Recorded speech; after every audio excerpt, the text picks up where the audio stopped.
చూడు బావా, నిన్నంతా దాని పేనాలు తోడిండు 40 ఏలిస్తావా, నిన్ను నేను నిడిచిపెడతాను అంటూ పొద్దున తప్పదని నానా తంటాలు బడిస్తే తెచ్చి దీంతో కులుకుతుండు. జగన్నాథం పొళ్ళు కొరికాడు రమేష్. మామాను, లేకపోతే కళ్ళు పోతాయి. చూడు బావా, ఆ డబ్బు ఎందుకిచ్చాడు అన్నాడు. రమేష్ ఏహ్యంగా చూశాడు. జగం, నీకు మతిపోయింది. రమేష్ ఆ డబ్బు పూర్ణిమ తండ్రి దగ్గర తీసుకున్నాడు. అభిమానధనుడు కాబట్టి తిరిగిచ్చాడేమో అన్నారాయన. బావా, వాడు నెత్తిన కొరివెట్టినా నీకు బుద్ధి రాలేదు. చిచ్చి యదవసంత. ధైర్యం ఉంటే ఒక్క మాట అడుగు, ఆడుండగా డబ్బు ఇమ్మనకూడదు అన్నాడు. అంకుల్, వాడింత త్వరగా వెళతాడనుకోలేదు అన్నాడు రమేష్. అయ్యో, ఏదీ తెలవదు. పరాయి ఆడదాంతో తలుపులేసుకుని ఏం చేస్తున్నట్టంట? ఒక చేయిపై రెండో చేత్తో కొట్టుకున్నాడు. చచ్చా, ఎందుకండి వయసొచ్చింది మీకు? తలుపులు మీరు కదూ దగ్గరగా లాగింది. రమేష్ బుసలు కొడుతూ ముందుకొచ్చాడు. రమేష్, ఏంటిది? చంద్రశేఖరం అడ్డుకున్నాడు. అప్పటికి స్పృహొచ్చిందల్లా లోపలికి ఆహ్వానించింది పూర్ణ. రండి రండి మావయ్య అంది. చంద్రశేఖరం ఆశ్చర్యపోయాడు. తను చేసిన గాయం అప్పుడే మరిచిందా? ఏంటి పూర్ణిమ, టైప్ అయిందా? సంజయ్ పొరుగులపై వచ్చాడు బయటనుండి. అందరినీ మార్చి మార్చి చూశాడు. ఒరే బడవా, ఏం చేసినా మా అబ్బ కోసం అంటూ నన్ను వంచం చేసినావురా, మీ ఆవిడ రంకు అన్నాడు అరిచినట్లే. సంజయ్ బల్లమీద డబ్బు చూశాడు. మావయ్య, ఒక పగలు గడపడానికి 40,000 ఇచ్చే రసుకులుంటే ఈ వ్యాపారమే బావుంది. కమిషన్ ఏజెంటు కారాదు, 25% నీది అన్నాడు నవ్వుతూ. సంజు! చంద్రశేఖరం రంకి వేశాడు. నాన్న, మీరు ఎగ్జైట్ అవ్వద్దు. మావయ్య మితిమీరిపోతున్నాడు. ఆ రోజు రాత్రి శ్రీవాత్సవ విషయం మనం మాట్లాడుతుండగా విని వెళ్లి పోలీసులకు రిపోర్ట్ చేశాడు. నిమిషంలో గండం తప్పింది అన్నాడు. ఏంటిది జగం? ఆడు తనను ఏదో చెప్పబోయాడు. మావయ్య, నిన్ను ఎప్పుడో కటకటాల వెనక్కి పంపేవాణ్ణి. అత్తయ్య ముఖం చూసి ఊరుకుంటున్నాను. రమ్ము, నా మాట వినరా. గీత అమాయకురాలు. ఇక్కడుంటే ఆ అమ్మాయి నువ్వు ఇద్దరూ శాంతిగా ఉండరు. నువ్వు వెళ్ళిపో. మీ వాళ్లందర్నీ దారికి తెచ్చే పూచి నాది అన్నాడు సంజయ్. సంజు! రమేష్ ఆర్ద్రంగా పిలిచాడు. అవునరా, స్నేహితుడిగా గీత అన్నగా ఆ మాత్రం చేయలేనా? సంజు, నువ్వందుకు సమర్థుడివేరా. వస్తానంకుల్. రమేష్ వెళ్ళాడు. చంద్రంగారు, నే చెప్పింది గుర్తుందా? పూర్ణ హెచ్చరించింది. గుర్తుంది పూర్ణిమ, మీ హెచ్చరిక మరిచిపోను అని పెద్ద పెద్ద ఆంగలేసుకుంటూ వెళ్ళిపోయాడు రమేష్. సూడు బావా సూడు, ఇంతమంది ఉండగా మా ఇల్లుడితో ఏందట కబుర్లు? జగన్నాథం మండిపడ్డాడు. నువ్వప్పుడుగా వంటొప్పుకొని నీ బిడ్డని సరిగ్గా చూడడం లేదని బాగా చూడమని చెప్పుంటుంది పూర్ణిమ. అర్థమైందా మావా? సంజయ్ వెకిరించాడు. పూర్ణిమకు ఆ క్షణంలో భర్త పాదాలను అభిషేకించాలనిపించింది. వెంటనే డబ్బు తీసి భర్త చేతికిచ్చింది. నాకెందుకు? అప్పిస్తున్నాను, వడ్డీ ఇవ్వాలి అంది. చంద్రశేఖరం గారు ఆ డబ్బు తీసుకున్నారు. పూర్ణ, కాఫీ పెట్టు, ఆ తర్వాత సామాన్ సర్దు. ఏం జగం, కాఫీ తాగుతావా అన్నాడు చంద్రశేఖరం. కాఫీ తాగుతాలే కాని సామాన్లు సర్దమంటావేంది అన్నాడు ఆశ్చర్యపోతూ. ఒరే సంజు, చెప్పరా, ఓటమి నీదా నాదా అన్నాడు. మీరే గెలిచారు నాన్న, చిరునవ్వుతో అన్నాడు సంజయ్. గెలుపు ఓటమి ఏంటిదంతా మావయ్య? పూర్ణిమ ఆశ్చర్యంగా చూసింది. జగన్నాథం స్టూల్ లాక్కుని కూర్చున్నాడు. అతనికి చంద్రశేఖరం ధోరణి విచిత్రంగా ఉంది. పూర్ణ, ఆ రోజున నువ్వు రమేష్ ఇంటి నుండి వచ్చేసరికి నేను నీ గురించే మాట్లాడాను ఈ ప్రబుద్ధుడితో. సంజు, మంచికో చెడుకో నటించారు, మంచికి అనుకుందాం. ఎప్పటికైనా మించిపోయింది లేదు. పూర్ణిమను స్వీకరించు అన్నాను అన్నారాయన. వీల్లేదు నాన్న, స్త్రీలను నమ్మకూడదు. డబ్బుకు హోదాకు ప్రాణమిస్తారు అని పందెం కాశాను అన్నాడు సంజయ్ పకపకా నవ్వుతూ. నా పెంపుడు కొడుకుగా వాడికేం ఆస్తి రాదంటే నువ్వు ఏమంటావో చూద్దామని నాటకమాడావు. మీరు విడిగా ఉండి అన్ని సౌకర్యాలకు దూరమైతే అదేవిధంగా గౌరవిస్తారా అని ఛాలెంజ్ చేశాడమ్మా. చిత్తుగా ఓడిపోయాను. పూర్ణిమ, పద తల్లి, వాడిని విడిచిపెట్టుండి కొన్ని రోజులైనా యుగాలు గడిపినట్టయింది అన్నారాయన. ఆ మాట అంటుంటే ఆయన గొంతు వణికింది. బాపురే, నాటకాలాడడం వృత్తిగా పెట్టుకున్నారా ఏం? భర్తను చూసింది పూర్ణిమ. ఇక వాడి సిద్ధాంతాలు నమ్మకాలు ఉతిత్వం తేలిపోయిందిగా. వాడి మాటలు ఎవరు వింటారు? పదమ్మా చంద్రశేఖరం అన్నాడు. జగన్నాథం హృదయం బొగ్గుమంది. ముసలాడికి మతిపోయింది అన్నాడు కసిగా. నాన్న, నా పనంతా పాడు చేశారు. మాట మార్చాలని చూశాడు సంజయ్. నా మాట కంటే నీ పని ఎక్కువట్రా కోపంగా లేచాడు. పూర్ణిమకు గాలిలో తేలినట్టుంది. అనురాగంతో ఉన్న తండ్రి కొడుకులను విడదీశానేమో అని అనుక్షణం బాధపడేది. నిజంగా ఆ విషయంలో తాను గెలిచింది. ఉండండి మావయ్య, కాఫీ తెస్తాను. ఆమె వెళ్లి కాఫీ తీసుకొచ్చింది. జగన్నాథం విషం మింగినట్టు మింగాడు. అతని మనసు కొతకొతలాడుతోంది. వదిలించుకున్న పీడ మళ్లీ వస్తుందేం? అతను మౌనంతో తన కోపం దిగమింగుకుంటున్నాడు. సామాన్లు జాఫర్ తీసుకొస్తాడు, పదండి అన్నాడాయన. ఆయన ఆనందానికి అంతరాయం కలిగించకూడదని ఓ వ్యాలెట్ వేసుకుని బయలుదేరారు. మావయ్య, గెలిచిన వారికి ఓడినవారు ఏమివ్వాలో అంది. అలాంటి ఒప్పందం ఏం జరగలేదు, కానీ ఇప్పుడిచ్చినా తీసుకుంటాను అన్నారాయన. ఏంటంటా? కసిగా అడిగాడు జగన్నాథం. ఏముంది జగం, నీకు నాకు మనవలో మనవరాళ్ళో కావాలి ఈ వయసులో అన్నారాయన.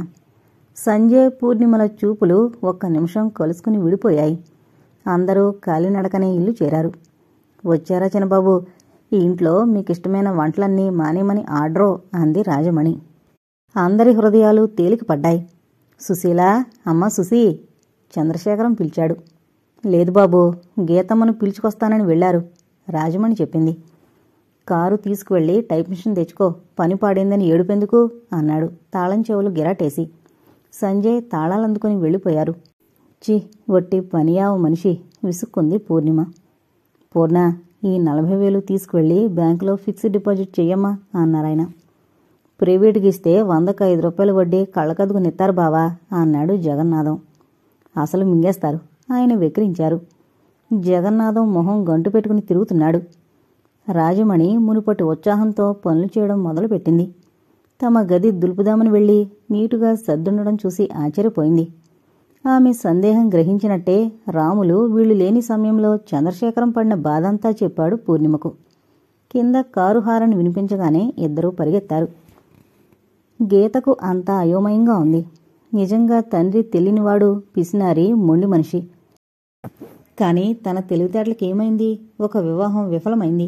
దాని తాలూకా ఏ మచ్చలు మాసిపోకముందే మరొక వివాహం చేసుకుంది.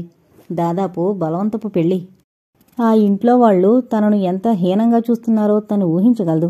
అబార్షన్ చేయించుకున్నట్టు చెప్పకపోయినా తెలిసినట్టుంది. తప్పనట్టు ఉంటున్నారు. మావయ్య ఎంత బాగా చెప్పారు చదవమని. రమేష్ గీతల మధ్య దూరం అలాగే ఉంది. హోటల్ గదిలోకి వెళ్ళాక రమేష్ మొదటిసారి పలకరించాడు. గీత, కూర్చో. భార్య అంటే బానిస అన్న భావం లేదు, కూర్చో అన్నాడు. గీత కూర్చుంది. కూల్ డ్రింక్ ఒకటిచ్చి ఒకటి తాను తీసుకున్నాడు. అన్ని వైపుల నుండి వచ్చిన ఒత్తిడికి, సమస్యలకు నేను స్తబ్దంగా మారానేమో. I can't take any decision. నన్ను అర్థం చేసుకోవడానికి ప్రయత్నించేయి అన్నాడు అర్థిస్తున్నట్లు. నోట్లోంచి మాట రాలేదు. నోరు విప్పితే దుఃఖం ముంచుకొచ్చేలా ఉంది. అందుకే తలాడించింది. ఆ రాత్రి అతను నిద్రమాత్రలేసుకుని నిద్రపోయాడు. తను తెల్లవార్లు దొర్లుతూ గడిపింది. ఇప్పుడు ఆలోచనొచ్చింది. తనంతట తాను ఒక నిర్ణయానికి రాకపోతే తనేం చేయలేదు. ఆమెలో ఒక స్పందన మొదలైంది. 3 రోజులు దినమంతా సినిమాలు, షికార్లతో గడిచింది. రాత్రి యథావిధిగా అతను నిద్రమాత్రలేసుకుంటే తను దొర్లి నిద్రపోయేది. చూడు గీత, చంద్రశేఖర వంకులు నీకు మామయ్యే కావచ్చు. ఆయన దగ్గర అన్ని హంగులున్న ఇల్లు ఉండొచ్చు. కానీ ఆ ఇంట్లో నాకు ఊపిరి అన్నట్టుంది. మా ఇంటికి వెళదాం, వస్తావా అన్నాడు రమేష్. నేను అదే చెబుదామనుకుంటున్నాను అంది. ఇద్దరూ శంకర్రావు ఇంటికొచ్చారు. వాళ్లు జగన్నాథం కంటే తక్కువేం కాదు. రమేష్ ముందు ఆప్యాయత ఒలకబోశారు. అతను అవతలకి వెళ్లగానే సూటిపోటి మాటలంటారు. ఆ రోజు సాయంత్రం 3 రాత్రులు నిద్రలేక తలనొప్పిగా ఉంటే కణతలు నొక్కుంది. ఏంటి గీత, తలనొప్పిగా ఉందా? రమేష్ డ్రాయర్ లాగి ఒక మాత్ర తీసిచ్చాడు. థ్యాంక్స్ అంది. మాత్ర వేసుకుని మంచినీళ్లు తాగింది. అదేంటమ్మా, కాఫీ గాని టీ గాని పెట్టించమని అడగద్దా? మీ అమ్మ దగ్గరైతే ఇలాగే చేస్తావా? మందలింపుగా కాఫీ పెట్టించింది. గీత చాలా సంతోషించింది అత్తగారి ఔదార్యానికి. స్నేహితులతో బయటికి వెళతాను, రాత్రికి ఆలస్యం అవుతుంది, నువ్వు భోజనం చేసి పడుకో అని అతను వెళ్ళిపోయాడు. ఈ ఇంట్లో అందరికీ నౌకర్నైపోయాను, నా కర్మ. మీనాక్షమ్మ ఏడుపు మొదలుపెట్టింది. కోడలికేదైనా పని చెప్పరాదు అన్నాడు శంకర్రావు. కోటీశ్వరుడి మేనకోళ్లు, లక్షాధికారి కూతురు, కోళ్లకి పనేమొస్తుంది అన్నదామే. సడలే సంబడం. లక్షాధికారి అబ్బకు భిక్షాధికారి బుద్ధులు. పని మనిషిని పెట్టాడా? ఏ అమ్మ గీతమ్మ, కూర్చుంటే చేసి పెట్టేదెవరు? శంకర్రావు అన్నాడు. ఏం చెయ్యాలో చెబితే చేస్తానండి అని తలనొప్పి కూడా మరిచిపోయి పనిలో జొరబడిపోయింది. సాయంత్రం పూట కూడా 2 కూరలు, సాంబారు, చారు, పెరుగు పచ్చడి చేయించింది. వెంటనే క్యారియర్ సర్ది రజనీకి పంపింది. ఇద్దరూ కూర్చుని వంటలకు వంకలు పెడుతూ భోజనం చేశారు. మర్నాటి నుండి ఇంటి పనంతా అప్పచెప్పింది. ఏ చిన్న పొరపాటు జరిగినా వెటకారం చేస్తుంది. పాపం పాత మొగుడు గుర్తుకొచ్చాడేమో అంటూ వెటకారం చేసేది. ఆ క్షణంలో చచ్చిపోదాం అనిపించింది గీతకు. రమేష్ రాగానే మాత్రం ఒకటే ప్రేమ ఒలకబోసేది. చూడరా చంద్ర, ఎంత వద్దన్నా మీ ఆవిడ పనులని నెత్తిన వేసుకుంటుంది అనేది. మంచిదేగా, ఏం పనిలేక నేను గోళి గిలుకుంటున్నాను అన్నాడు. గీత ఓ నిర్ణయానికొచ్చి భర్త దగ్గరకు వెళ్ళింది. చూడండి, మీరిలా పనిలేక కూర్చుని స్నేహితుల కంపెనీలో తాగి నిద్రమాత్రలు వేసుకుని ఆరోగ్యం పాడు చేసుకోవడం నాకు ఇష్టం లేదు అంది మెల్లగా. సారీ గీత, రాత్రి స్నేహితుడి బర్త్డే పార్టీలో కాస్త డ్రింకు ఎక్కువ చేసిన మాట వాస్తవమే. ఎందుకు చేశారని అడగడం లేదు. మీరు స్టేట్స్కి వెళ్ళి మీ డ్యూటీలో చేరి మీ మనసు కుదుట పడితే నన్ను రప్పించుకోండి, లేదా ఏం చేయాలో తర్వాత ఆలోచిద్దాం అంది. పూర్ణిమ డబ్బిచ్చే వరకు నేను వెళ్ళలేను. సరే అంది. తండ్రి దగ్గర గొడవ చేసింది, బెదిరించింది. సుశీలమ్మ మాత్రం నగలు వస్తువులు ఇస్తానంది. ఏటి నగలెత్తావా? ఆ అల్లుడి మాటలిని పొలాలమ్ముకున్నా ఇంకా బ్యాంకులోని పైసలు తీయమంటావు? ఏడ్చినంత పనిచేశాడు. అది కాదు నాన్న, ఆయనకు ఉద్యోగం లేదు. ఇక్కడే ఉంటే నెల నెలా ఖర్చులకైనా నువ్వే ఇవ్వాలి కదా, కట్నం అనుకుని ఇవ్వరాదు అంది. పాప, ఆ డబ్బుకిచ్చిన అప్పు అంతా కట్నం కాదంటే అన్నాడు కోపంతో. చూడ్నానా, ఆయనకు కళ్ళు మూసుకుని 1,00,000 రూపాయలు ఇస్తారు. నేను వడ్డీలకు వడ్డీలు కట్టుకుంటే లచ్చలే అవుతాయి అన్నాడు. మీకిష్టం లేకుంటే ఇవ్వద్దులేండి, ఆయన ఆ డబ్బు లేకపోతే తనింటికే రావద్దన్నాడు అంది. ఏటేటి అంత మాట అన్నాడంట? ఓర్ని అబ్బా, ఫారెన్ వెళ్ళి చదివిండు. ఫారెన్ కాదు నాన్న, ఫారిన్. ఏదో ఒకటి లేవే, ఇప్పుడే మీ మామని అడుగుతాను. ఆయన గోచి సవరించుకున్నాడు. నాన్న, వృధా ప్రయాస. మీరు నేను బ్రతకాలంటే డబ్బు ఇవ్వక తప్పదు అంది ఖచ్చితంగా. అతను చంద్రశేఖరం దగ్గర గొడవ మొదలుపెట్టాడు. ఆయన గీత వంక చూసి ఏమనుకున్నారో ఏమో, డబ్బు ఇచ్చేమన్నారు. నీ కాడుంటే సర్దుబావా అన్నాడు. నేను వద్దుంటుంటే చేశావు, అయినా నా ఆఫీసులో అంతా అస్తవ్యస్తంగా ఉంది. నీ దగ్గర లేకపోతే సుశీ నగలున్నాయిగా అన్నాడు. ఇక జగన్నాథం గారికి తప్పలేదు, డబ్బిచ్చేశాడు. అది తెచ్చి రమేష్కి ఇచ్చింది గీత. అది తీసుకుని ఉదయమనగా వెళ్ళిన మనిషి ఇంతవరకు రాలేదు. ఏం చేస్తున్నారు? తన జీవితం నాశనమైందని బాధపడుతున్నారా? ఆమె ఆలోచనకు అంతరాయం కలిగిస్తూ ధనమని గ్లాసు పడిన శబ్దం అయింది. ఉలిక్కిపడి వెళ్ళింది. ఏంటో ఆవిడ పాత జ్ఞాపకాలతో మగ్గిపోతుంటే చేయలేక చస్తున్నా, అంతా నా కర్మ అని తల బాదుకుంది మీనాక్షి. వంట అయిపోయింది కదత్తయ్య. వంట ఒకటే పనా? మా కర్మే తల్లి, నువ్వు కోడలివి, నేనత్తను వెటకారంగా అంది. పెదవుల మధ్య బాధను బిగబట్టి నిల్చుని వింటోంది గీత. అమ్మా, గీత నా భార్య అయినప్పుడు నీకు కోళ్ల వరసే. ఒక పొరపాటు జరిగితే సరిదిద్దుకునే అవకాశం ఇవ్వకపోగా సూటిపోటి మాటలెందుకమ్మా? అప్పుడే ఇంట్లోకొచ్చిన రమేష్ అడిగాడు. కంగారుగా తలెత్తిన మీనాక్షమ్మ గుమ్మానికి 2 వైపులా చేతులు వేసి నిలబడిన కొడుకును చూసి కంగారు పడింది. అది కాదు, తిండి తిప్పలకి ఏం చేస్తున్నావు? గీతకు పాస్పోర్ట్ తెప్పించే ప్రయత్నంలోన్నాను. సారీ గీత, ఇంటికి వచ్చి వెళదామనుకున్నా కుదరలేదు అన్నాడు వెనక్కొచ్చి బూట్లు విప్పుకుంటూ. కుర్చీలో కూర్చున్నాడు. వడ్డించమంటారా? అమ్మ నాన్నగారు భోజనం చేశారా? చేశాను నాయనా, ఇప్పుడు సమయం 10 దాటుతోంది. నేను ఎందుకన్నానంటే గదిలో కూర్చుని ఆలోచిస్తోంది. ఎంత పిలిచినా పలకదు. ఎంత ఇష్టలేని కోపరం ఎందుకని కోపం వచ్చిందిరా అంది. అతనేం మాట్లాడక గదిలోకి వెళ్ళాడు. స్నానం చేసొచ్చే వరకు గీత ఇద్దరికీ వడ్డించింది. అతను వచ్చి కూర్చున్నాడు. ఏమండి, అత్తయ్య ఏమేమో ఊహిస్తారు. ఈ వివాహ విషయంలో మనిద్దరం తొందరపడ్డామేమో అనిపించింది. నాన్న బలవంతం చేసినా ఆలోచించాల్సింది. ఎప్పటికైనా మించిపోయిందేమీ లేదు. మీరు హాయిగా వెళ్ళిరండి. నేను డిగ్రీ పూర్తి చేసి మామయ్య సాయంతో ఉద్యోగం సంపాదించుకుంటాను అంది. అతను భోజనం చేస్తూ తలెత్తి చూశాడు. ముద్ద మింగి మంచినీళ్లు తాగాడు. హృదయపూర్వకంగా అంటున్నావా మాట? హృదయపూర్వకంగానే అంటున్నానండి. ఇన్నాళ్ళు నాన్న చెప్పింది అమ్మ అన్నది వింటూ వచ్చాను. నాకు నేను సొంతంగా ఆలోచించుకుని ఓ నిర్ణయానికొచ్చింది ఈ ఒక్క విషయంలోనే అంది. భోజనం చేయి, తర్వాత మాట్లాడుకుందాం అన్నాడు. అతని మాటలు అక్షరాలా పాటించేదానిలా భోజనం చేసింది. మీనాక్షమ్మ అటు ఇటు తచ్చాడుతోంది. ఆమెకు భార్యాభర్తలు ఏం మాట్లాడతారో వినాలనుంది. కొడుకు తర్వాత మాట్లాడుకుందాం అనేసరికి ఆమె వెళ్ళిపోయింది. రమేష్ గదిలోకి వెళ్ళాక అవన్నీ సర్ది తనొచ్చింది. అతను బట్టలు మార్చుకుంటున్నాడు. నేను రాక్షసిలా కనిపిస్తున్నానా? ప్లీజ్, నన్ను తప్పించుకోవడానికి రోజూ బయటికి పోనక్కర్లేదు అంది. సినిమాకి లేదా అలా బయటికి వెళదాం పదా అన్నాడు. సినిమా టైం అయిపోయింది, షికార్లు వద్దుగాని మనసుప్పి మాట్లాడుకుందాం అంది. మంచం చివరను కూర్చుంటూ. అతను ప్యాంటు హ్యాంగర్కేసి షర్టు తీసి లుంగీ పంచే చుట్టుకుని కూర్చున్నాడు. మీరు మీ జాబులో జాయిన్ కండి. కాలం చాలా గాయాల్ని మాన్పుతుంది. అలా జరిగి నా పట్ల మీకు సదభిప్రాయం కలిగితే నన్ను రప్పించుకునే ఏర్పాటు చేయండి. లేదంటే తర్వాత ఆలోచించుకుందాం. ఇక్కడుండి మీరు ఇల్లు పట్టకుండా తిరిగే స్థితి చూస్తుంటే నాకు బాధగా ఉంది అంది. అతను ఆమె వంక జాలిగా చూశాడు. స్త్రీ అంత త్యాగానికైనా సిద్ధపడుతుంది. కానీ ఆ త్యాగానికి పురుషులు వికృతరూపం కల్పిస్తారేమో అనుకున్నాడు. ఆడదానికి ఆర్థిక బలం ఉంటే కొన్ని సమస్యలు తీరతాయి. నేను ఉద్యోగం చేస్తే మీ అమ్మా నాన్న ఏమనకపోవచ్చు అంది. అతను చిన్నగా నవ్వాడు. ఆమె ముందు తను వెలవెలబోయినట్టనిపించింది. సంజయ్ చెప్పిన విషయం గుర్తుకొచ్చింది. సారీ గీత, మనిషి సంధియుగంలో ఉండి ఏమీ ఆలోచించలేకపోతున్నాడు. నేను మామూలు మనిషిని. కొంత టైం తీసుకుని ఆలోచించాను. నన్ను క్షమించు అన్నాడు ఆమె చేతిని తన చేతిలోకి తీసుకుని. ఆమె ఆశ్చర్యంగా తలెత్తింది.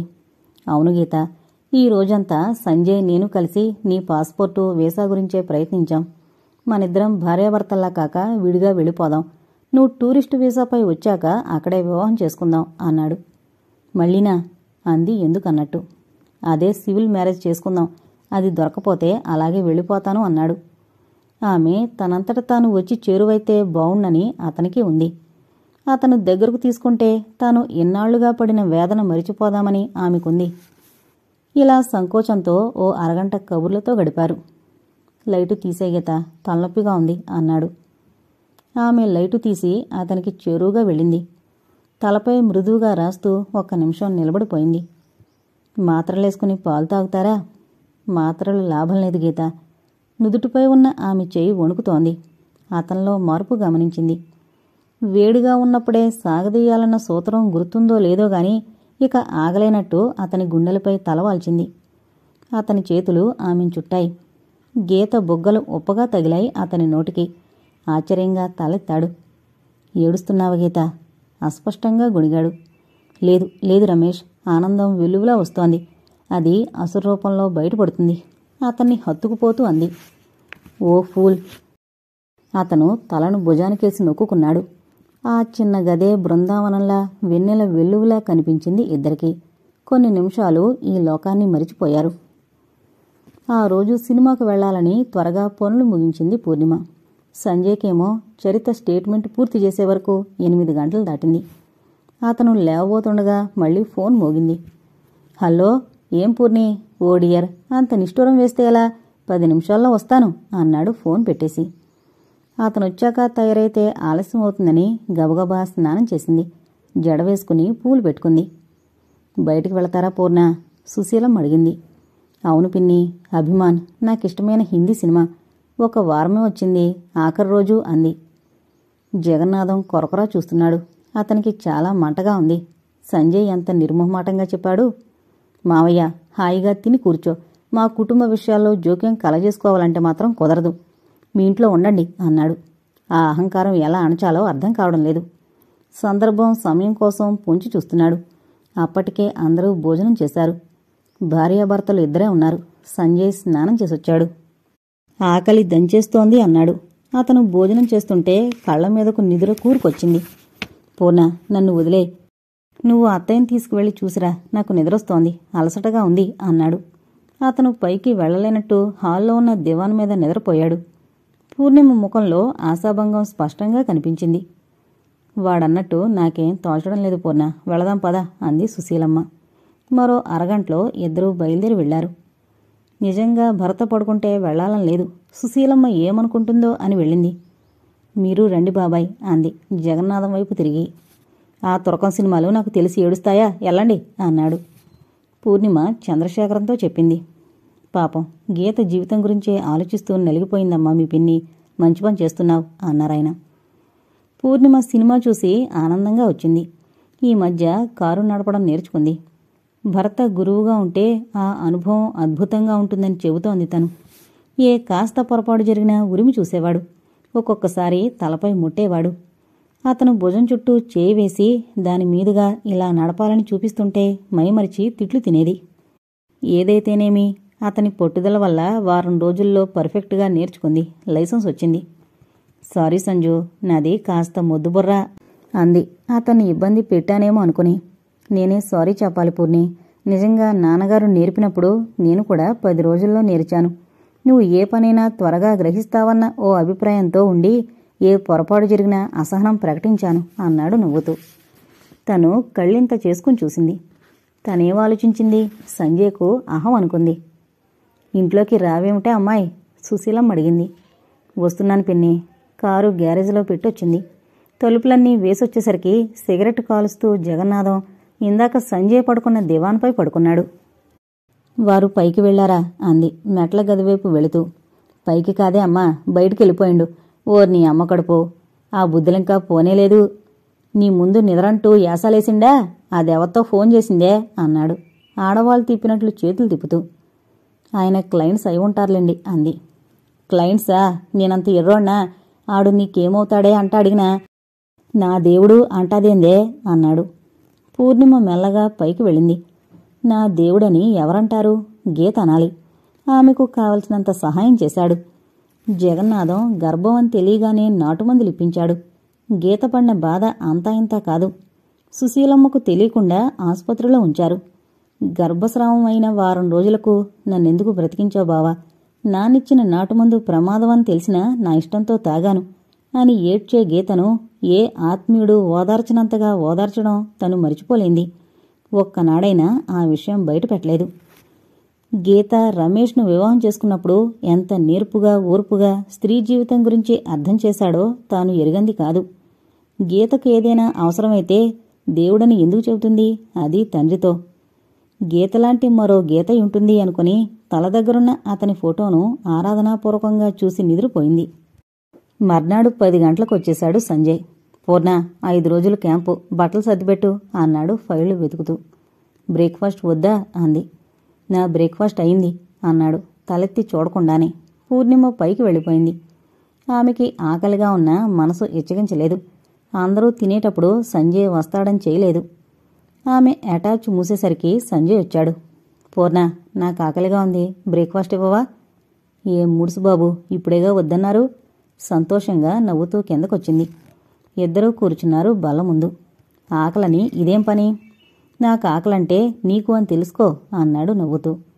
తను బ్రేక్ఫాస్ట్ తీసుకోలేదని సుశీలమ్మ చెప్పుంటుంది. ఆమెకి ఎక్కడలేని ఆనందం కలిగింది. సంసారం యుగళగీతంలా సాగాలంటే స్త్రీకి ఓర్పు, పురుషుడికి నేర్పు ఉండాలేమో. అతన్ని సాగనంపుతుంటే ఆమెకి ఎక్కడలేని దిగులు కలిగింది. 5 రోజులు అతనికి దూరంగా ఉండాలంటే బాధగా ఉంది. రాత్రికి ఫోన్ చేస్తారుగా అంది ముఖం దిగులుగా పెట్టి. ఏ మొద్దు, భార్యాభర్తల మధ్య అనురాగం, ఆప్యాయత చిరకాలం నిత్య నూతనంగా ఉండాలంటే ఇలాంటి ఎడబాట్లు ఉండాలోయ్ అన్నాడు నవ్వుతూ. అతను లేనప్పుడు చేయాల్సిన పనులు కారెక్కేంతవరకు చెబుతూనే ఉన్నాడు. ఆఖరుగా స్పీడ్గా డ్రైవ్ చేయొద్దని హెచ్చరించి కారు స్టార్ట్ చేశాడు. తను వెళితే బాగుండేమో అనుకుంటూ ఇంట్లోకొచ్చింది పూర్ణిమ. యా ఊరిళ్ళడంటావా అమ్మాయి? భీమ్లీ అన్నారు బాబాయ్ అంది. కొందరు స్త్రీలు భర్త మంచితనం వల్ల నలుగురిలో గౌరవింపబడతారు. కొందరు పురుషులు భార్య మంచితనం వల్ల బ్రతుకుతారు. ఆ కోవకు చెందినవాడే జగన్నాథం. అతనంటే ఏనాడు గౌరవం లేని పూర్ణిమకు సుశీలమ్మను చూస్తే ఆమె భర్తగా జగన్నాథాన్ని గౌరవిస్తారు. సుశీలమ్మ చంద్రశేఖరానికి సాక్షాత్తు చెల్లె అవుతుంది గుణాల్లో. జగన్నాథం తల పంకించాడు. ఊరు వెళుతున్నానని చెప్పి తను వెళ్ళిపోయాడు. ఈయనగారు తన భర్తపై స్పై చేయడం లేదు కదా అనుకొని చేసుకొని ఆయన మంచితనమే ఆయన్ను కాపాడుతుందని ఊరుకుంది. అమ్మా, మీకు ఫోన్. రాములు పిలిచాడు. పూర్ణిమొచ్చి ఫోన్ ఎత్తింది. ఫోన్లో మాట్లాడొచ్చేసరికి చంద్రశేఖరం పేపర్ తిరగేస్తున్నాడు. ఎవరమ్మా? నా స్నేహితురాలు ఇందుమతి మావయ్య.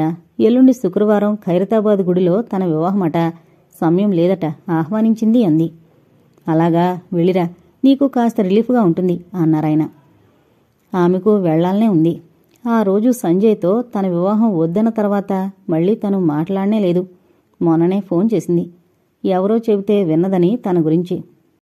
భర్త చెప్పిన పనులు చకచకా చేసింది. రాత్రి ఫోన్ వచ్చింది. మామగారితో మాట్లాడి తనతో మాట్లాడాడు సంజయ్. అతను అల్లరిగా మాట్లాడి ముద్దులంటే తనేమనగలదు?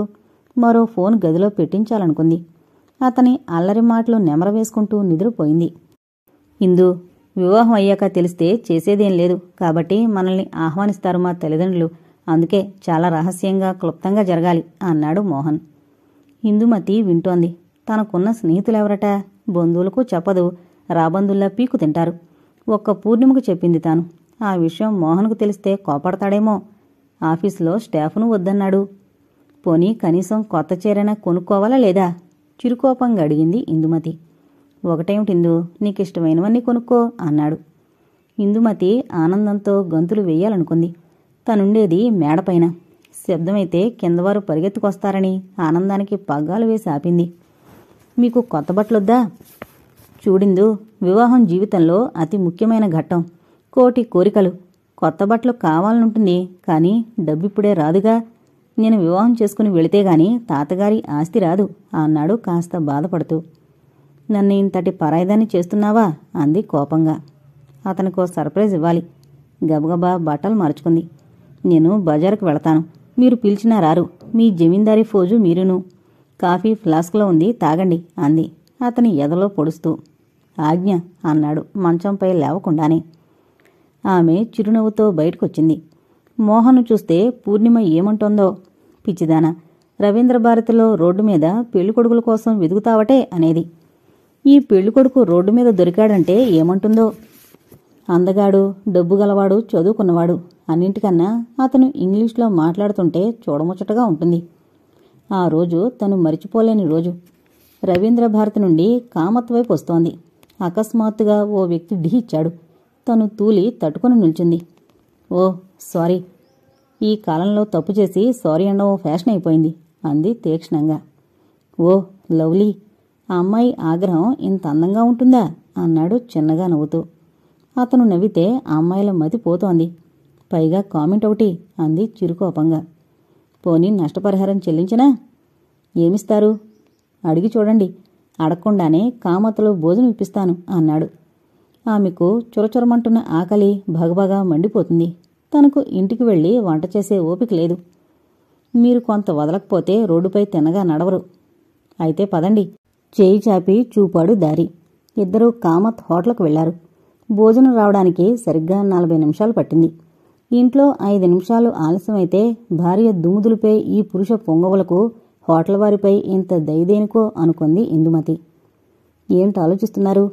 ఏం లేదు, మగవారి మనస్తత్వం అంది. అబ్బా, మగాణ్ణంత క్షుణ్ణంగా పరిశీలించారా అన్నాడు అల్లరిగా. అతను నవ్వితే హృదయం లయ తప్పుతుంది. అది కాదు అని తన ఆలోచన చెప్పింది. ఓ అదా, గలగలా నవ్వేశాడతను. మమ్మల్ని తీసుకోండి. మా ఇంట్లో 10 మంది నౌకర్లుంటారు. క్షణం ఆలస్యమైతే చెంబులు, గ్లాసులు, తుండ్లు వాళ్ల ముఖాన పడతాయి. ఇక్కడ ఇంత ఓపిగ్గా కూర్చున్నాను అన్నాడు. 10 మంది నౌకర్లే? అప్రయత్నంగా ఇందుమతి చేతులు గుండెలపైకి వెళ్లాయి. 10 మంది ఏం కర్మ, ఇంకా ఎక్కువే ఉండుంటారు. మా పనులకి జీ హుజూర్ అంటూ వచ్చేవాళ్లు 10 మందే అన్నాడు. మీ నాన్నగారేం చేస్తారు? మా అందరికీ ఆజ్ఞలు జారీ చేస్తారు. మా తాత గొప్ప తప్పు చేశారండి.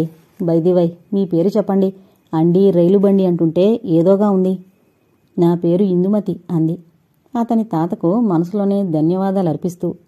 తనకు ఉన్నాడో తాత, ఎందుకు కయ్యో కయ్యోమంటూ దగ్గుతూ. What a lovely name. మా ఇంట్లో దుర్గా ఆరాధకులు అందరూనూ. పోనివ్వండి. ఇందు, మీ కబుర్లేమిటి అన్నాడు. ఎందరో ఇందు అంటూ పిలిచారు. కాని ఇతను పిలుస్తుంటే వీణ మీటినట్లు కాదు, గండు కోయిల కూసినట్టు ఉంది అనుకుంది. మాకేమున్నాయి విశేషాలు చెప్పడానికి? మేము చాలా సాధారణ కుటుంబీకులం. మీరే చెప్పండి అంది. మా తాత భలే వాళ్లే. అసూయ పడతారు ఆయన్ని చూసి. లక్ష్మీదేవి అతనికి అభయం ఇచ్చిందట. నువ్వు మట్టిపట్టిన బంగారం చేస్తానని. అన్నట్టుగానే ఆయన ఏ వ్యాపారం చేసినా కలిసొస్తుంది అన్నాడు. అయితే తాతగారిని చూడాలి. అమ్మో వద్దొద్దు. ఆయన ఎంత సమర్థుడో అంత రసికుడు. చిన్నపిల్లలను కూడా మెసమేస్ చేస్తాడు. నిన్ను వదిలిపెడతాడా? వదిలిపెట్టుకుంటే వచ్చిన నష్టమేమిటి?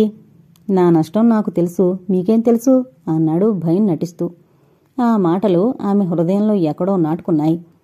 మీరేం చేస్తున్నారు? మీతో మాట్లాడుతున్నాను అన్నాడు. అబ్బా, చాలించండి బాబు పరిహాసం. ఉద్యోగం పురుష లక్షణం. ఓహో, ఉద్యోగం ఉన్న కొజ్జా అయినా పురుషుడేనా మీ దృష్టిలో? ఆమె ముఖం ఎర్రబడింది. వెయిటర్ తెచ్చిపెట్టిన మంచినీళ్లు తాగింది. ఐఎమ్ సారీ ఇందు, నాకు పని చేయాల్సిన అగత్యం లేదు. తాతలు తండ్రులు సంపాదించింది చాలా ఉంది, చూసుకోవడానికి తీరికేది. ఇప్పుడు దాదాపు అజ్ఞాతవాసం చేస్తున్నాను అన్నాడు. అజ్ఞాతవాసమా? ఎందుకు? ఇష్టం లేని పెళ్లి తప్పించుకోవడానికి. అదేమిటండోయ్? నిటారుగా కూర్చుందామే. అవునండి, మా తాత అన్నీ తమాషా పనులు చేస్తారు. మా వాటాలు మాకివ్వాలంటే వివాహితులై ఉండాలట. దాంతో నాన్న ఓ లక్షాధికారుల సంబంధం చూశాడు అన్నాడు నిట్టూర్చి. మరింకేం చేసుకోకపోయారా? అంది నిరాశగా. నాకు మొదట్నుండి లక్షాధికారుల ఆడపిల్లల అహంకారం అంటే ఎలర్జీ. ఇప్పుడు మీతో మాట్లాడుతుంటే గంటలు గంటలు గడిచిపోతున్నాయి. ఐ లవ్ సింప్లిసిటీ ఇందు. అతని మాటల్లో అన్నం వచ్చింది. ఇద్దరూ భోజనాలు చేశారు. లేచి కౌంటర్ దగ్గర తను కిళ్ళి కొనుక్కుని బిల్లిచ్చొచ్చాడు. మీకు మేనర్స్ తెలియవు అంది ఇందుమతి నిష్ఠూరంగా. నాకు తెలుసు మీరెందుకంటున్నారో. నేను కిళ్ళి వేసుకున్నానని కదూ. చూడు, నువ్వు మాట్లాడుతుంటే ముత్యాలు రాలిపోతాయా అన్న భయం కలుగుతుంది. మీ పొలివరస. కిళ్ళి నమిలి పళ్ళు పాడు చేసుకోకండి అన్నాడు. ఇద్దరూ బయటకొచ్చారు. See you, very good night అన్నాడు నవ్వుతూ. మీరుండే హోటల్ ఏది? అంది అతనికి దగ్గరగా వచ్చి. నేను రోజుకో హోటల్ మారుస్తాను ఇందు, మీకు అభ్యంతరం లేకపోతే మీ అడ్రస్ ఇవ్వండి, నేనే వీలున్నప్పుడు కలుస్తాను అన్నాడు. అతను వెళ్ళాక నానా అవస్థలు పడి ఇల్లు చేరింది. ఆ రాత్రి కలత నిద్రపోయింది. మోహన్ది ఎంత అందమైన రూపం, ఎంత మృదువైన మాట. నిజంగా లక్ష్మీదేవి వాళ్లను కరుణించిందేమో. తెల్లవారుజామున నిద్రాదేవి ఒడిలోకి జారిపోయింది. ఆమె ఆ రోజు ఒక్క పని చేయలేకపోయింది. మోహన్ను చూడకుండా బ్రతకలేనేమో అనిపించింది. అతను వద్దంటే మాత్రం పొట్టుబట్టి అడ్రస్ తీసుకుంటే పోయేది అనుకుంది. ఇంటికొచ్చేసరికి పై మెట్టు మీద పేపర్ చదువుతూ కూర్చున్నాడు మోహన్. ఆమె మనసు విహంగమై ఎగిరిపోయింది. హాయ్ అంది మృదువుగా సుతారంగా. హాయ్, అయస్కాంతపు బొమ్మ అన్నాడు ఆమెకు దారిస్తూ. అయస్కాంతపు బొమ్మనా? ఆశ్చర్యంగా చూసింది. మరి చూడండి, నేను సినిమా హాలుకు వెళ్లాలనుకుంటే నా కాళ్లు పగ్గాలు వేసి లాగినట్టు ఇక్కడకు లాక్కొచ్చాయి అన్నాడు. అయితే మీరు ఐరన్ మ్యాన్ అన్నమాట అంది తాళం తీస్తూ. ఇంకెక్కడి ఐరన్ మేడం, మీ ఆకర్షణకు కరిగిపోయింది అన్నాడు. అలా అయిన పరిచయం రోజురోజుకు పండి పాకాన పడింది. అతను లేందే బ్రతకలేని స్థితికొచ్చింది. అతన్ని తనింటికే ఆహ్వానించింది. ఇద్దరూ వివాహం చేసుకోవాలని నిర్ణయించుకున్నారు. ఆమె నవ్వుకుని బ్యాంకుకు వెళ్ళింది. తను కష్టపడి నెలనెలా కూడబెట్టిన డబ్బు 5,000 ఆమె డబ్బు తీయడానికి ఒక క్షణం తటపటాయించింది. కాని మోహన్ ఆ స్థితికొస్తే ఇలాంటి 5,000 ఎన్ని ఖర్చు చేయడు? 4,000 తీసుకుని బజారుకు వెళ్ళింది. మోహన్కు 2 జతల ఖరీదైన బట్టలు కొంది. తనకు 2 పొట్టుచీరలు కొంది. రింగు, మంగళసూత్రాలు కొనే వరకు డబ్బు అడుగు తేలింది. పెళ్లినాడు కొనే స్వీట్లకు, పండ్లకు కొంత డబ్బుంచుకుని ఇంటికొచ్చింది. మోహన్ టీ కలుపుతున్నాడు. చచ్చా, ఇదేం పని అంది అతని చేతిలోంచి కప్పులు లాక్కుంటూ. నీకీ మాత్రం సహాయం చేయలేనా? వెనకగా ఆమె మెడను చుంబించాడు. అనుకున్న సమయానికి ఇద్దరి వివాహం క్లుప్తంగా జరిగిపోయింది. పూజార్లు, పురోహితుడు, గుడికొచ్చిన వాళ్లు తప్ప ఎవరూ లేరు. స్వీట్లు తీసి అందరికీ పంచింది ఇందుమతి. హాయ్ ఇందుమతి. ఓ రావే మందమతి, నీకు నా పతిదేవుని పరిచయం చేస్తాను అంది ఇందుమతి కారు దిగిన పూర్ణిమ చేయి పట్టుకుని. మొత్తానికి సాధించావు అంటూ ఎదురుగా మెడలో దండతో వచ్చే యువకుని చూసి ఆమె కళ్ళు పెద్దవయ్యాయి. మా శ్రీవారే మందమతి, మోహన్ నా ఫ్రెండు. మోహన్ ముఖం పాలిపోయింది. నమస్తే అన్నాడు. ఓ మిస్టర్ మదన్ మోహన్, జైలు నుంచి ఎప్పుడొచ్చావు అంది పదునుగా. పూర్ణిమ, ఆయన ఎవరనుకుంటున్నావు? ఇందు, నన్ను మందమతి మందమతి అంటావు? నువ్వే మందమతివే. ఇతను భీమిలి దగ్గర పెద్ద జమీందారు. వివాహం చేసుకోవడం అంటే పరమబోరు. వివాహం అయితేనే గాని ఆస్తి రాదు. నీకెలా తెలిసే? ఇందుమతి మోహన్ను, పూర్ణిమను మార్చి మార్చి చూసింది. ఇంకా చాలా తెలుసు. ఇదే కథ చెప్పి రాష్ట్రంకో వివాహం చేసుకున్నాడు మహానుభావుడు. మా గీతను మోసగించింది ఇతనే. ఆ అమ్మాయిలను మోసగించినందుకు ఇతనికి జైలు శిక్ష పడింది. ఇందుమతి ముఖం తెల్లగా పాలిపోయింది. పూర్ణిమ, నువ్వు చెప్పేది నిజమా? తడారిపోయే గొంతుకును పెగల్చుకుంది. ఇందు, నీతో పరిహాసానికి కూడా అబద్ధమాడతానటే. జాలిగా భుజం తట్టింది. జనం చుట్టూ మూగి ఏంటని అడుగుతున్నారు. ఇందుమతి ఆవేశంతో వెళ్లి మదన్ కాలరు పట్టుకుంది. చెప్పరా, నేను నీకు చేసిన అపకారం ఏమిటి? నా జీవితంతో ఆడుకునే అధికారం ఎవరిచ్చారు? నువ్వు బ్రతకడానికి వీల్లేదు. ఎడాపెడా వాయించడం మొదలుపెట్టింది. ఇందు ఏంటే ఆవేశం? పట్టి వెనక్కు లాగబోయింది. పూర్ణిమకు చేతకావడం లేదు. ఇందుమతి ఆవేశంతో ఊగిపోతోంది. పూనకం వచ్చిందల్లా ఉంది. అందుకేనా ఎవరిని పిలవద్దంది అంటూ అతన్ని నెట్టింది. అదే అదననుకుని పరుగున బయటికి వెళ్ళిపోయాడు.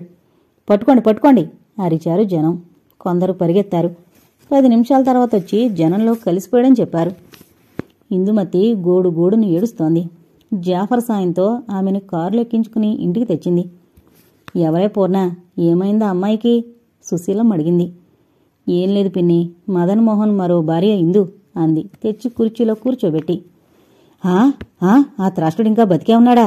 జైలు శిక్ష పడిందన్నారు కదే అన్నదామె. ఏం చేసి తప్పించుకున్నాడో. పూర్ణిమ వెళ్లి వేడివేడి టీ కలిపిచ్చింది. ఇందుమతి టీ తాగినా మంచినీళ్లు ముఖాన చిలకరించినా ఏడవడం మానలేదు. ఉండుండి తలబాదుకుని ఏడ్చింది. ఆమె ఆవేశం చూసి డాక్టర్ను పిలిపించారు. అతను మత్తు ఇంజెక్షన్ ఇచ్చాక అరగంటకు నిద్రపోయింది ఇందుమతి. పూర్ణిమ దీర్ఘంగా నిట్టూర్చింది. మధ్యాహ్నం వచ్చిన చంద్రశేఖర్ విషయం విని పోలీసులకి ఫోన్ చేశాడు. అతని కేసు విశాఖపట్నంలో ఫైల్ అయింది కాబట్టి కనుక్కుని చెబుతాము అన్నారు. సుసి, నువ్వు నేను బాబుల భ్రూణహత్య అంటూ అడ్డుపడబోయాం. వాడన్నది నిజమే. ఆ పుట్టే అబ్బాయికి ఇవే బుద్ధులొస్తే అమ్మాయి అయితే మరీ ప్రమాదం అన్నాడాయన. చిన్నవాడైన సంజయుడికి తెలివి ఆలోచనే వేరన్నయ్య. గీతను చూస్తుంటే వాడికి నమస్కరించాలనిపిస్తోంది అన్నదామె. చిన్నవాడు, ఆశీర్వదించమ్మా అన్నారాయన తృప్తిగా. పూర్ణిమ ఇందుమతిని ఆమె గదిలో వదిలి రావడానికొచ్చింది. అల్లరి చేస్తూ చైతన్య స్రవంతిలా తిరిగే ఇందుమతి మందకొడిగా తయారైంది. ఇందు, టేక్ ఇట్ ఈజీ భుజం తట్టింది. హార్ట్అటాక్ రాలేదు, హాయిగానే ఉన్నాం అంది నిర్లిప్తంగా. ఏంటా మాటలు, ధైర్యంగా ఉండాలి. ఒక ప్రశ్నకి జవాబిస్తావా అంది. అడగవే అంది ఏటో చూస్తూ. పూర్ణిమకు జాలిగా ఉంది. గదిలో ఉన్న మంచానికి ఒక బెంచి జత చేసి డబల్ కాట్లా చేసి తెల్లదుప్పట పరిచింది. ఆ దుప్పటి నిండా దుమ్ము పట్టింది. అతనితో అడగలేకపోయింది. హద్దు మీరు ప్రవర్తించావా అని ఎలా అడగగలుగుతుంది? నీ భావం అర్థమైంది అని 2 కాళ్ల నడుమ తలపెట్టి బావురుమంది. ఓ మై గాడ్, జరిగిందేదో జరిగిపోయింది. ఏమాత్రం అనుమానం వచ్చినా డాక్టర్ను చూడు అంది. ఇందుమతి మౌనంగా తలాడించింది. పూర్ణిమ నిట్టూర్చి ఇంటికొచ్చింది. ఆమెకు మనసంతా చేదు మాత్రం మింగినట్టయింది. ఆశలతో ఆడపిల్లలు ఏదో చేయబోయి ఎగిరి గూతులో పడుతున్నారు. ఈ వరకట్న పిశాచాన్ని ఎదిరించే మనుషులే లేరు. ఆమె ఆలోచిస్తుండగానే ఫోన్ వచ్చింది. హలో పూర్ణ, నేను నీకో మంచి వార్త చెబుతాను. వస్తూనే వద్దామనుకున్నాను. షుగర్ ఫ్యాక్టరీకి వెళ్ళాలి అన్నాడు సంజయ్. పూర్ణిమ నీరసమంతా ఎగిరిపోయింది. రాత్రికైనా దర్శనమవుతుందా? రాత్రికి ప్రియురాలతో విందు అన్నాడు ఉడికిస్తూ. త్వరగా వచ్చేయండి, మీ ప్రియురాల సంగతేమిటో తెలుస్తాను అంది కాస్త కోపంగా ఉడికిస్తూ. అతను ఫోన్ పెట్టేశాడు. ఆమెకు భర్త సమక్షంలో శుభవార్త చెప్పాలనుంది. ఎంత హడావుడి చేస్తారో. ఆనాడు ఉత్తిగా ఊహించే మామగారు మిఠాయి తెప్పించారు అనుకుంది. భర్తకు ఓ సర్ప్రైజ్ ఇవ్వాలనుకుంది. అక్కడున్న టెలిగ్రామ్ ఫారం తీసుకుని నింపి పదాలు లెక్క వేసుకుంది. రాములు, వెళ్ళి టెలిగ్రామ్ ఇచ్చిరా అని అతన్ని పంపింది. రాములు వెళ్ళిపోగానే జగన్నాథం వచ్చాడు. ఏంటోనే అమ్మా, నిన్ను చూస్తే కడుపు తరుక్కుపోతుంది అన్నాడు. ఎందుకు బాబాయ్? కలికాలమే తల్లి, కలికాలం అన్నాడు ఉసురుమని కుర్చీలో కూర్చుని. అతని తిండి యావ ఎరుగంది కాదు, అందుకే ఉప్మా కాఫీ పట్టుకొచ్చింది. సుశీలమ్మ కూర్చుని మదన్మోహన్ను తిడుతూ ఇందుమతిని మోసం చేసిన విధానం చెబుతోంది. ఈ భూప్రపంచకమే అట్లా ఏడ్చిందే, ఆడిదేం తప్పు అన్నాడు. రాజమణికి తలనొప్పట, నేను వెళ్ళి వంట చేస్తానే తల్లి. సుశీలమ్మ వెళ్ళింది.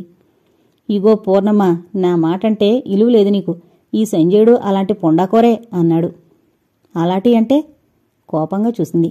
కోపం చేయకు మరి, ఇగో ఇదేటో చూడు మరి. 2 ఫోటోలను తీసి చూపాడు. ఆ ఫోటోలు తీసుకుని కళ్ళు తాటించింది పూర్ణిమ. మరోసారి కళ్ళు నులుముకుని చూసింది. ఒక ఫోటోలో సంజయ్, ఒక అందమైన యువతి నిల్చున్నారు. 2 మెడల్లో దండలున్నాయి. మరో ఫోటోలో ఆ యువతి సంజయ్ మధ్యన చిన్న బాబు చిరునవ్వులు చిందిస్తున్నాడు. ఇవెక్కడివి? ఆమెకు కాళ్ళ కింద భూమి తిరిగినట్టయింది. అక్కడున్న తలుపు పట్టుకుంది. ఎక్కడివి? ఆమెను అనుసరించి వెకిరించాడు. నేనెళ్ళింది ఎందుకే తల్లి? ఆ మదనగడట్లా తేలిండా? వీడిట్లా తేలే. ఆడు బయటపడ్డాడు. ఈడు పెద్ద మనిషి తరహాగా తిరుగుతున్నాడు అన్నాడు. మీరు ముందు వెళ్ళండి అంది కోపంగా. అతను వెళ్ళిపోయాడు. సంజయ్ ఇంత పనిచేస్తాడా? సినిమాల్లో చూసినట్టు తలలు తీసి అతికించడం సాధ్యమా? కాదు కాదు, ఇదేదో జగన్నాథం ప్రణాళిక.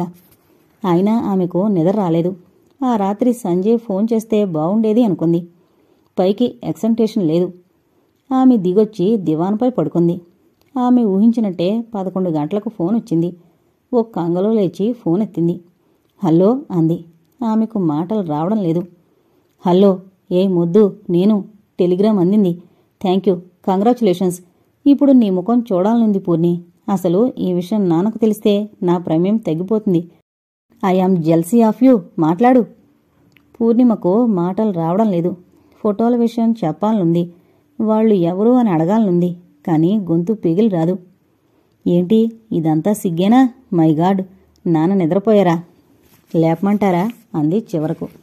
వద్దు, రేపు ఇంకా కొంచెం త్వరగా చేస్తాను. అత్తయ్యని తీసుకుని లేడీ డాక్టర్ దగ్గరకు వెళ్ళు. నాన్న ఆశ ప్రకారం సొంతిదేవుని కనేవు. నాకు కొడుకే కావాలి. అతడనే తీరుకు అన్నీ మరిచిపోయి మంత్రముగ్ధలా తలూపుతోంది. Okay, good night, sweet dreams అని ఫోన్ పెట్టేశాడు. రేపు రాడా? రేపు చేస్తానంటాడేం? తను ఇందు అన్నట్టు మందమతే అనుకుని వెళ్లి నిద్రపోయింది. 3వ రోజు ఉదయమే లేచి బ్రష్ మీద పేస్ట్ వేసుకుంటోంది. టాక్సీ వచ్చి ఇంటి ముందు ఆగింది. టాక్సీ దిగుతున్న సంజయ్ను చూసి పూర్ణిమ ముఖం వికసించింది. ఫోన్ చేస్తే కారు స్టేషన్కి తెచ్చేదానిగా అంటూ భుజం మీదుగా చూసి మిగతా మాటలు మింగేసింది. ఫోటోలో స్త్రీ బాబుతో పాటు ఒక నడివయసు అతను దిగారు. రండి మావయ్య, ఈమె నా పిఏ టైపిస్ట్ మిసెస్ పూర్ణిమ. నేను క్యాంపుకెళితే నాన్నను చూస్తుంది. పూర్ణిమగారు మా మామగారు అంటూ పరిచయం చేస్తూ కన్నుగీటాడు. పూర్ణిమకు భూమి గిరున తిరుగుతున్నట్టుంది. తనేం వింటోంది? ఇదంతా నిజమా? మిసెస్ పూర్ణిమ, మా అత్తమామ ఉన్నారా? ఆందోళనగా అడిగాడు. లేరు, గీతగారిని చూడ్డానికి వెళ్లారు అంది. అమ్మయ్యా అని అతను తేలిగ్గా నిట్టూర్చాడు. మిసెస్ పూర్ణిమ, కాఫీ ఇస్తే సంతోషిస్తాను అన్నాడు. ఆమె కాళ్ళు భూమికి అతుకుపోయినట్టు నిలబడిపోయింది. వచ్చిన వాళ్లు కూర్చున్నారు. డాడీ, నేను బాత్రూంకి వెళ్ళాలి ఆ కుర్రాడు అడిగాడు. అదిగో ఆంటీ, నా సెక్రటరీ తీసుకువెళ్తుంది, వెళ్ళు అని తండ్రి గదిలోకి వెళ్ళాడు. ఆంటీ, బాత్రూం చూపించు ఆ కుర్రవాడు ముద్దుగా అడిగాడు. పూర్ణిమకు మతిపోతోంది. మామగారు ఏమంటారో వినాలనుంది. కాని కుర్రాణ్ణి గబగబా బాత్రూంకి తీసుకువెళ్ళింది. రాజమణికి కాఫీ పెట్టమని చెప్పింది. ఆమెకు చాలా కోపం వస్తోంది. తనెంత సంతోషకరమైన వార్త చెప్పింది. భర్త వస్తూనే తనను ఎత్తి గిరగిరా తిప్పుతాడనుకుంది. హృదయానికి హత్తుకొని తన అభినందనలు తెలుపుతాడనుకుంది. తామిద్దరి కలయిక ఎంత అపురూపంగా ఊహించుకుంది. ఎంత టెన్షన్లో ఉంది. కాఫీ తీసుకునొచ్చేసరికి అక్కడ చంద్రశేఖరం ఆగంతుకునితో ఉల్లాసంగా మాట్లాడుతున్నాడు. అబ్బాయి అంతా చెప్పారు బావగారు, మీరు నిశ్చింతగా ఉండండి, మీ అమ్మాయికి మేమంతా లేమా అంటున్నారు. పూర్ణిమ మతిపోయింది. కాఫీలందించింది. డబుల్ సోఫాలో ఒకరి పక్కన ఒకరు కూర్చుని నవ్వుతున్న సంజయ్ను, ఆ యువతిని చూస్తే పూర్ణిమ హృదయం భగ్గుమంది. వీళ్లంతా మెత్తని కత్తులు, గొంతు కోసే వరకు తెలీదు. ఆంటీ, బటన్స్ పెట్టు ఆ కుర్రాడు నిక్కరు తొడుక్కుంటూ అడిగాడు. అతనిలో సంజయ్ పోలికలు కనిపించాయి. ఆమె హృదయం కొతకొతలాడిపోయింది. ఆమెకు చొప్పున తాము సినిమాకెళ్ళి నాటి రాత్రి ఫోన్ రాగానే అతను వెళ్లడం, ఫోన్లో మాట్లాడిన అమ్మాయి నా దేవుడు అనడం గుర్తుకొచ్చింది. నేను అతని భార్యను అని చెప్పాలనుకుంది. కాని నోరు పెగిలి రాలేదు. పూర్ణిమ, నేను గీతను చూడాలని వెళుతున్నాను, ఇలారా. చంద్రశేఖరం ఆమె ముఖం చూసి పిలిచాడు. ఇంకెందుకు, తనను ఓదారుస్తారు కాబోలు. విననట్టే వంటింట్లోకి వెళ్ళిపోయింది. రాజమణి, టిఫిన్ చేస్తారేమో, వెళ్ళి వంట ప్రయత్నాలు చెయ్యి అంది. అదేమిటమ్మా, చిన్నబాబు వచ్చినా అలా ఉన్నావు? ఎలా ఉన్నాను? బాగానే ఉన్నానే అంది. ఆమెకు దుఃఖం తన్నుకొస్తోంది. నిజమే, మగవారి మోసాలకు అంతులేదు. కొందరు బయటపడతారు, మరికొందరు మెత్తగా గొంతులు కోస్తారు. తను మోసపోయింది. అతనే స్వయంగా చెప్తుంటే కాదని ఎలా అనుకుంటుంది? ఆమె హాల్లోకొచ్చేసరికి సంజయ్ మామగా పరిచయం చేయబడిన పెద్ద మనిషి సంజయ్ను మందలిస్తున్నాడు. ఈ కాలం పిల్లలను నమ్మడానికి వీల్లేదు. ఈ ఆడ సెక్రటరీని తీసివేయి, ఎంతోమంది ఉన్నారు. ఓ మంచి కుర్రాన్ని చూస్తాను అన్నాడతను. అలాగే చేద్దాం. నాకు అమ్మాయిలు పెట్టుకోవడం ఇష్టం ఉండదు. నాన్నగారికేమో వాళ్లే పనిచేస్తారని ఓ నమ్మకం అన్నాడు. పూర్ణిమకు మతిపోతోంది. నాన్న, మీరు మదన్మోహన్ చూసి అలా అనుకుంటే ఎలా? ఈయన అలాంటివారు కాదు అంది. భార్యాభర్తలకి ఒకరి పట్ల ఒకరికి ఆ నమ్మకం ఉంటే మంచిదేనమ్మా, కానీ ఒక్కోసారి మగవాడు దాన్ని దుర్వినియోగం చేస్తున్నాడు అన్నాడు. అయ్యా, నాకు పగవాడివైనా నిజం చెప్పావు అనుకుంది పూర్ణిమ. ఎంత నమ్మకం, ఆయన అలాంటివారు కాదట. స్త్రీలు ఎదురు తిరగడం లేదు, అందుకే ఈ అత్యాచారాలు. సంజయ్, నువ్విక్కడ బెడద వదిలించుకుని త్వరగా వచ్చేయ్, అక్కడైతే నీ వ్యాపారం బాగుంటుంది అన్నాడు. ప్రస్తుతానికి మీ అమ్మాయిని తీసుకువెళ్ళండి, ఇక్కడ నాన్నగారికి నచ్చజెప్పాలి కదా అన్నాడు. వాళ్ళు పూర్ణిమ అనే వ్యక్తి లేనట్టే కబుర్లు చెప్పుకుని టిఫిన్ కూడా చేశారు. నాకు సంతోషంగా ఉంది బాబు, నీ అండలో నా కూతురు సుఖపడుతుందన్న నమ్మకం ఉంది. నీ విశాల హృదయానికి నా జోహార్లు అన్నాడతను.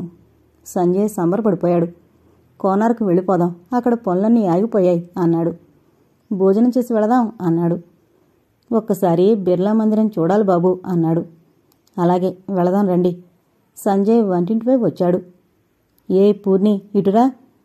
ఏకాంతంగా నిల్చున్న పూర్ణిమను పిలిచాడు. ఆమె 2 అడుగులు వేసింది. వంటిల్లా బాబు, వెల్ ప్లాన్ హౌసు అన్నాడు అతని వెనకే వచ్చి. సంజయ్ నవ్వుతూ అన్నాడు, మా సెక్రటరీకి పనులు పురమాయిస్తున్నాను మావయ్య. వాళ్ళు ఒకరి వెంట ఒకరు వెళ్ళిపోయారు. పూర్ణిమకి ఈ ప్రపంచమంతా చీకటమయంగా అనిపించింది. ఏది ఏమైనా తన జీవితానికో అర్థం పరమార్థం కల్పించిన వ్యక్తి సంజయ్. అతను ఏ పరిస్థితుల్లో చేసినా తను తన జీవితంలో మరో స్త్రీకి చోటిచ్చే విశాల హృదయురాలు కాదు. అల్లరి పడకుండా తప్పుకోవడం ఉత్తమం. అవును, అంతే. ఇక్కడ ఆలోచించి అపార్థాలు కల్పించుకునే అవకాశమే లేదు. ఆయన స్వయంగా అంగీకరించి ఇంటికి తీసుకొచ్చాడంటే తప్పకుండా తండ్రి సహాయం ఉంటుంది. మంచితనం పట్ల నమ్మకం పోయింది. గదిలోకి వెళ్లి తనకు సంబంధించిన కొన్ని వస్తువులు తీసుకుని సూట్ కేసులో సర్దుకుంది. బల్ల మీద కూర్చుని ఉత్తరం ప్రారంభించింది. 4 సార్లు చెరుపు వేసింది. కన్నీళ్లు పడి అక్షరాలు అలుకుపోయాయి. చేతిలో రుమాలు పట్టుకుని గబగబా ఉత్తరం రాసింది. అది అతను వస్తువునే వాచీ తీసి పెట్టే స్థలంలో పెట్టింది. దానిపై బరువు పెట్టింది. సూట్ కేసు తీసుకుని కిందకొచ్చింది. రాజమణి, యమ్మా, వంట అయిపోవచ్చింది అంది బయటకు రాకుండానే. నేను నా స్నేహితురాలు ఇందుమతి ఇంటికి వెళుతున్నాను, తలుపు వేసుకో అంది. అలాగేనమ్మా. రాజమణి వచ్చి తలుపు వేసుకుంది. ఆ ఇంటిలో చంద్రశేఖరం సంజయ్కి ఎంత గౌరవమిస్తారో అదే గౌరవం పూర్ణిమకిస్తారు. ఆమె చేసే పనిని ఏమిటని అడగరు. ఊరు వెళుతున్నారా అని అడగబోయి ఊరుకుంది.